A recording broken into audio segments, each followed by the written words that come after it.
This morning, with the 4th of July coming up, the Coast Guard Auxiliary is putting an emphasis on boating safely. Local 5's Faith Alford is live in Green Bay with details on Operation Dry Water. Faith. Good morning, Caitlin. This morning we are at the South Bay Marina, and I can tell you that in just a few days these waterways will be filled. That's because it's a big holiday season. But we want to remind everyone about the importance of being safe during this time. I'm joined by Kevin Osgood from the U.S. Coast Guard Auxiliary. How are you? Good. How are you, Faith? Good. Thank you for joining us. Let's talk about safety during this time. How important is it, especially with the 4th of July?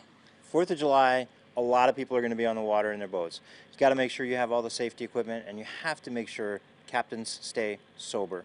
With so many boats on the water, and boat sales have been on the increase since the COVID pandemic, now's the time to really make sure you have everything you need, you know what you're doing, and the person behind the helm needs to be sober. I think that's so important. Unfortunately, the 4th of July is a time that the 3-day weekend is known for its the fatalities, the boat fatalities that they happen during this time.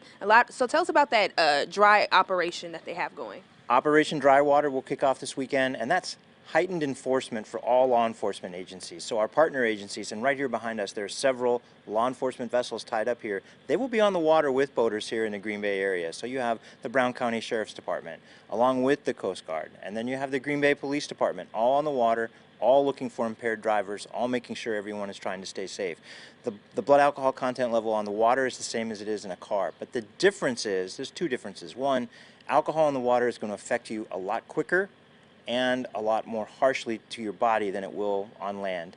And the second thing is, you are 10 times more likely to be killed on the water if you're drunk than you are if you're sober. So it's really, really important that the captain stay sober. Bring your crew home safe. And I think that's so important. That's why people like you are so important this time. People that are going to be responders, that are going to be checking the waterways. So people that will be out, what do they need to know? They need to have their safety equipment. They need to keep their eyes open for other boats, especially with all the 4th of July fireworks celebrations.